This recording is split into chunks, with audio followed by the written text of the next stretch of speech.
Power associated with capacitor only. पिछले में क्या था, average power associated with resistor only. यहाँ पर कैपेसिटर है, इसके बाद आपको पता है इंडक्टर आएगा। तो इस तरह ये 3 टॉपिक भी यहाँ पर चलने वाले हैं। तो पिछली वाली हमारे जो वीडियो थी उसमें जो फॉर्मूला आया था, यहाँ पर देखते हैं हमारा पावर कितना आएगा। तो करते हैं इस डेरिवेशन को स्टार्ट। तो इस डेरिवेशन में हमारी जो वहाँ पर जो टर्म यूज़ हुई थी, जो कि हमारी अल्टरनेटिंग ईएमएफ वाली होती है और जो कि अल्टरनेटिंग करंट वाली होती है। अल्टरनेटिंग करंट वाली आपको पता है कौन सी होती है, आई इजिकल टू में आई नॉट साइन ओमेगा टी वाली होती है।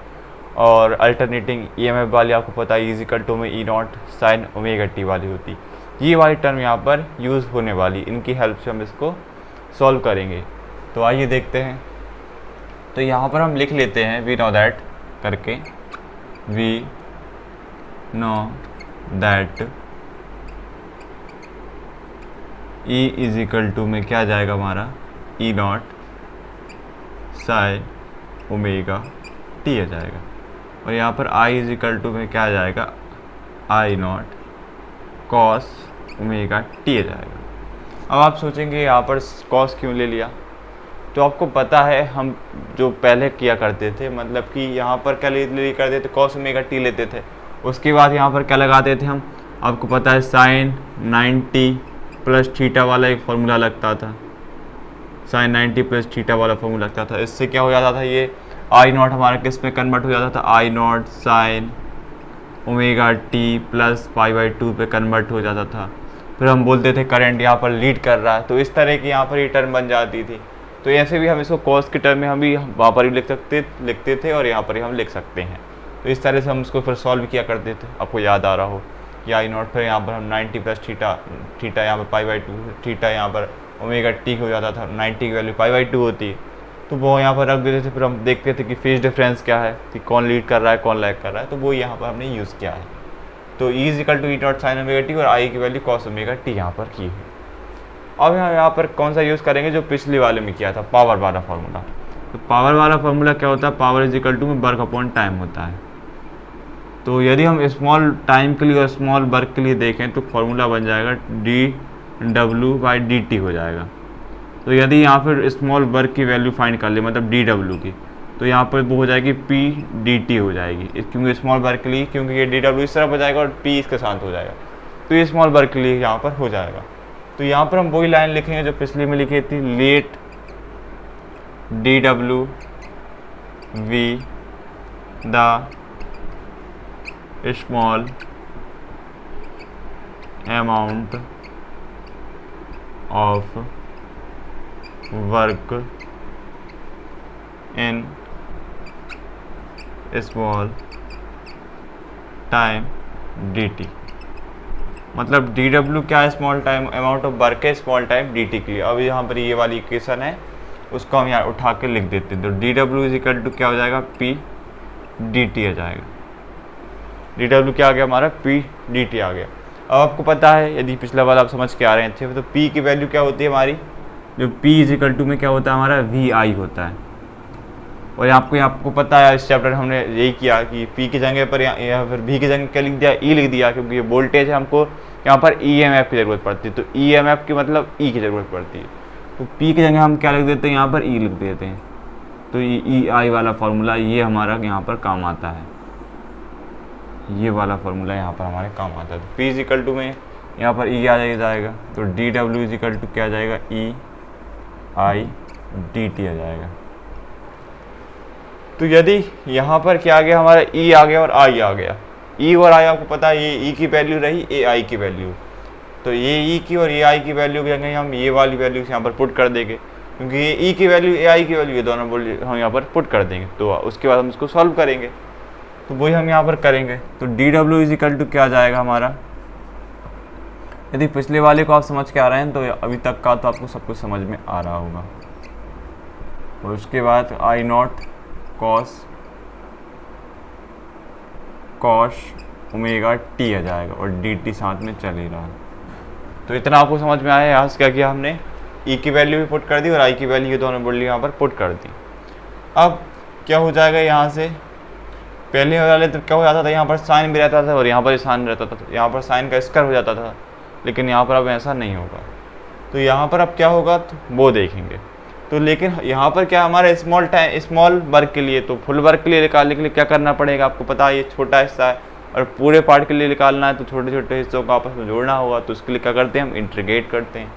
तो यहाँ पर ही वही करेंगे, तो यहाँ पर लिखेंगे इंटीग्रेटिंग ऑन बोथ साइड। तो यहाँ पर इंटीग्रेटिंग ऑन बोथ साइड करेंगे तो dw की लिमिट पर आपको पता है 0 से w होती है, और यहाँ पर जो हमारी E0 है और I0 है वो टर्म हमारी कांस्टेंट होती है, ये भी आपको पता है।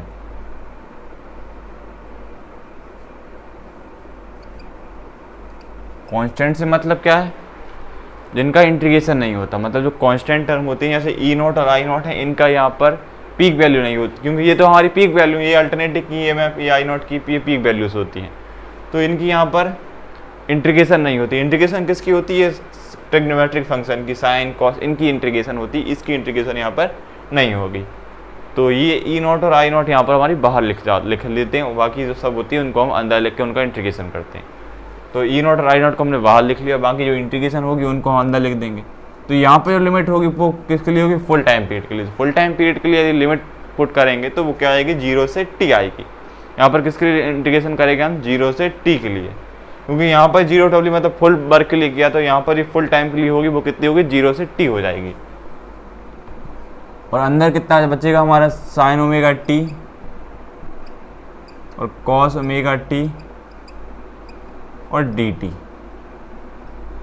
अब लेकिन यहाँ से अब देखें तो साइन ओमेगा टी और कॉस ओमेगा टी दोनों की एक साथ यदि इंटीग्रेशन देखें तो ऐसा कोई फॉर्मूला हमारी मैथ में नहीं है कि इन दोनों को हम ऐसे इंटीग्रेट कर सकें। तो इसके लिए हमको ये फार्मूला यहाँ से बनाना पड़ेगा, और वो फार्मूला बनेगा कैसे, तो वो फार्मूला होता है हमारा 2 साइन थीटा। यहाँ पर क्या है, थीटा तो पता है आपको, ये इसका भी ओमेगा टी, इसका भी ओमेगा टी, तो थीटा तो ओमेगा टी हो जाएगा। तो यहाँ पर थीटा देंगे ओमेगा टी कर देंगे, तो 2 साइन ओमेगा टी और कॉस ओमेगा टी का हमारा फॉर्मूला क्या होता है, साइन 2 थीटा। तो थीटा क्या है, ओमेगा टी। ये वाला फॉर्मूला यहाँ पर हमारा होता है। लेकिन यदि आप यहाँ पर देखें, यहाँ पर 2 नहीं है, तो 2 नहीं है तो इसके लिए हम क्या करेंगे, यहाँ पर 2 से ही इंटू करेंगे और 2 से ही डिवाइड करेंगे, क्योंकि आपको पता है मैथ का रूल कि हमारी इक्वेशन को हम बदल नहीं सकते, मतलब कि हमारी इक्वेशन बैलेंस होनी चाहिए। तो यहाँ पर बैलेंस से मतलब क्या है, यदि देखिए यदि कोई इक्वेशन में 2 इंटू हो रहा है और 2 ही डिवाइड हो रहा है उसमें, तो यहाँ से 2 कैंसिल हो जाएगा, इक्वेशन फिर से हमारी वैसी की वैसी हो जाएगी। तो मैथ का रूल होता है इक्वेशन बराबर, मतलब इक्वेशन के साथ हम कोई भी खुद से ऐड अप ज़्यादा ऐड नहीं कर सकते। तो हमें ऐड करना होगा तो वो चीज़ हमको माइनस करनी होगी, क्योंकि इक्वेशन को बैलेंस चाहिए होती है। तो यहाँ पर हम वही करेंगे, यदि 2 से साइन ओमेगा टी अंदर इंटू करेंगे तो इसी से हमें डिवाइड भी करना होगा 2 से, वही हम यहाँ पर करने वाले हैं। तो वही चीज़ हम यहाँ पर करेंगे। तो ये जो साइड का था वो हम यहाँ से मिटा देते हैं, ये फॉर्मूला रहने देते हैं बस यहाँ से।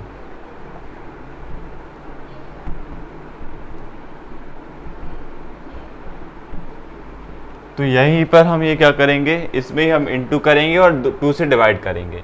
तो जो यहाँ से लिमिट हो जाएगी वो तो आपको पता है ये W हो जाएगा। चलो एक बार और लिख ही देते हैं, 0 पे W, ये W हो जाएगा हमारा, और ये E0 और I0 तो बाहर चले गई।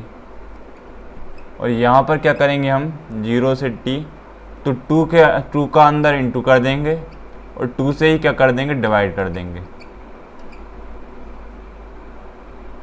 ये हमने यहाँ पर कर दिया, तो 2 से ही इंटू हो गया, 2 से ही डिवाइड हो गया।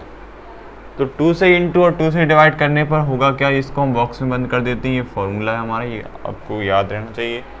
तो यहाँ से अब इसको यहाँ पर सॉल्व करेंगे तो W की लिमिट पुट कर देंगे तो कितनी हो जाएगी, W से 0, क्योंकि upper limit minus lower limit, तो अपर लिमिट W है, लोअर लिमिट 0 है, तो यहाँ पे तो ये W और 0 हो जाएगा। तो यहाँ से तो ये कितना हो जाएगा हमारा, W माइनस 0 हो जाएगा, W माइनस 0 हो जाएगा। बाकी यहाँ से I0 और E0 और I0 चलेगा, ये 2 साथ ये बाहर लिखा हुआ है, इस 2 को हम क्या कर देंगे, यहाँ पर लिख देंगे, क्योंकि अब जो यहाँ पर होगा वो सब इनका होगा, ये तो हमारा बाहर आ जाएगा। इस 2 को भी हम बाहर लिख देते हैं। तो जो E0 है और I0 है उसके अपॉन में आ जाएगा ये 2, बाकी अंदर जो है अब अंदर होगा। तो 0 से t हमारी जो लिमिट थी उसका क्या हो गया, यहाँ पर 2 sin ओमेगा टी और cos ओमेगा टी बचा, तो इसका फॉर्मूला क्या हो जाएगा हमारा sin 2 ओमेगा टी। तो यहाँ पर क्या आ गया sin 2 omega T D T, ये हमारे यहाँ से फॉर्मूला आ गया। अब इसकी इंटीग्रेशन हो जाएगी, तो यहाँ पर w माइनस 0 तो w आ गया, बाकी ये कितना बचा ई नॉट और आई नॉट अपॉन में 2 आ गया, और ये अपनी जो लिमिट थी 0 से t वो आ गई।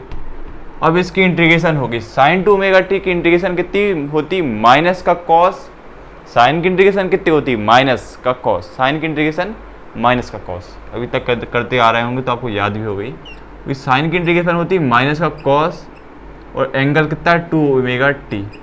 और आपको पता है जो इंटीग्रेशन होती है उसमें एंगल हमारा कहाँ जाता है, नीचे जाता है, लेकिन डिफरेंशिएशन में एंगल कहाँ जाता है, ऊपर आ जाता है। तो यहाँ पर एंगल कितना है इसका 2 ओमेगा, तो वो नीचे आ जाएगा, तो ये 2 ओमेगा नीचे आ गया, बाकी साथ में हमारा क्या dt चल ही रहा है, तो ये dt।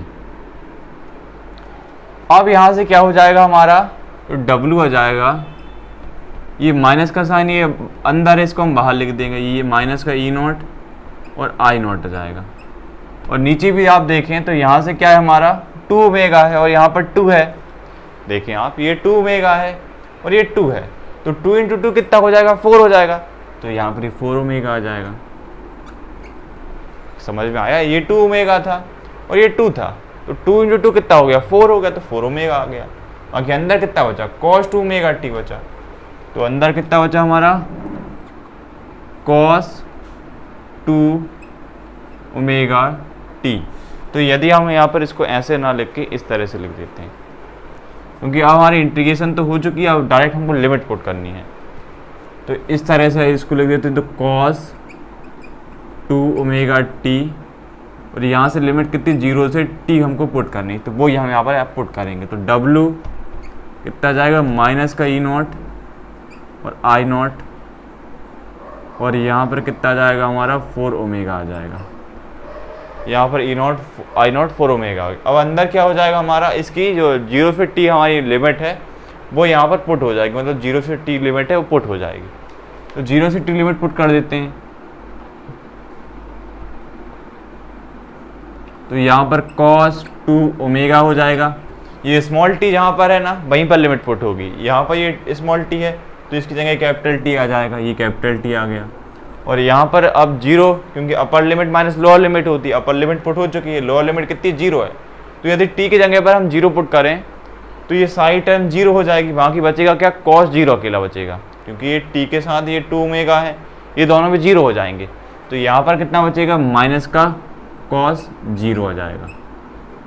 ये हमारे यहाँ से बचा, क्योंकि यहाँ से ये सारी टर्म 0 हो गई, तो ये कितना आ गया cos 0 आ गया।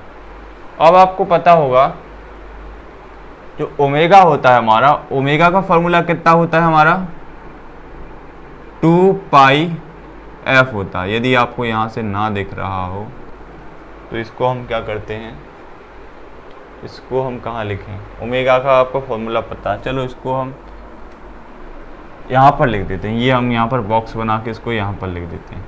तो ओमेगा का आपको जो फॉर्मूला पता है वो क्या होता है, आपको 2 पाई f होता है, और जो f का वैल्यू होती है वो कितनी होती है, f इजिकल टू 1/t होता है। f क्या होता है, फ्रीक्वेंसी होता है, फ्रीक्वेंसी का फॉर्मूला क्या होता है 1 में t मतलब टाइम होता है।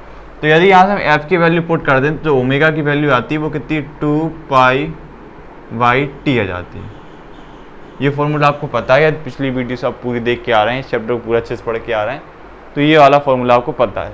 तो यहाँ पर जो ओमेगा दिया हुआ है उसकी जगह पर हम ये फॉर्मूला यहाँ पर पुट करेंगे, तो आइए करते हैं। तो w इजिकल टू में क्या आ जाएगा हमारा माइनस का ई नॉट आई नॉट, यहाँ पर आ जाएगा 4 ओमेगा, और यहाँ से क्या जाएगा cos 2 ओमेगा की जगह क्या जाएगा हमारा 2 पाई बाई 2 हो जाएगा। तो यहाँ से हम कर देंगे 2 पाई बाई अपॉन में क्या t है, और यहाँ पर ये देखिए कैपिटल T तो यहाँ पर है ही, तो ये कैपिटल T वैसा का वैसा लिख दिया।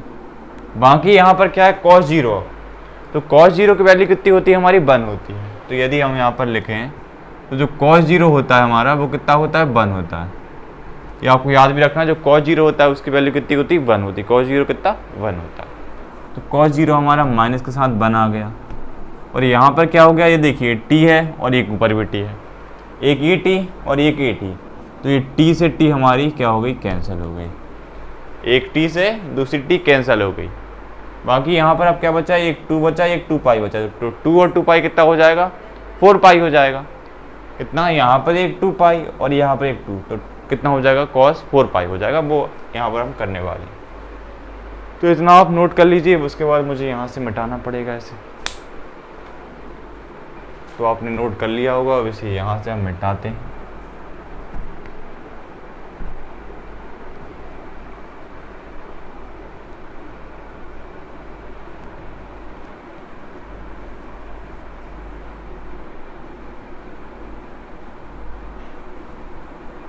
तो यहाँ पर जो हमारी W की वैल्यू आई वो कितनी आ गई, W इज इक्वल टू में क्या है हमारा, माइनस का E0 I0 2 आ गया।